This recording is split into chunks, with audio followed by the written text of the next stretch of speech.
Meanwhile, one lawmaker wants to see Amtrak make some big changes. Right now, most of Amtrak's lines aren't profitable. That's except for the popular Northeast corridor between Washington and Boston.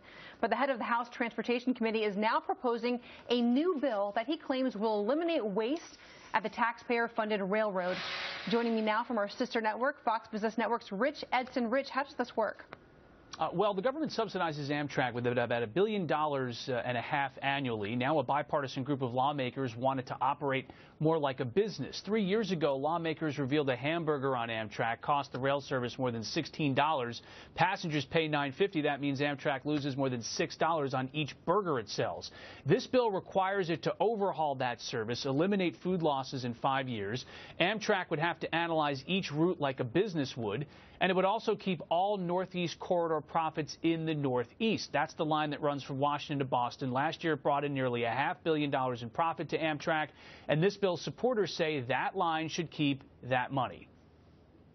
People are willing to pay that, but people also expect that that money, that greater revenue that they have on the Northeast corridor, should actually fix the tracks so that we don't have accidents, but also so we don't have some of the bumps and some of the slowdowns.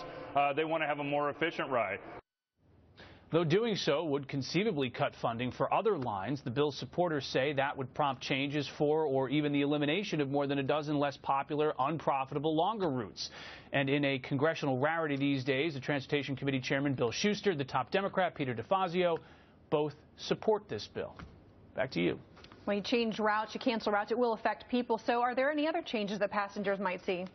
Sure, perhaps the final piece needed to get this legislation through Congress. Supporters say it would also allow passengers to bring pets on board for a charge, of course.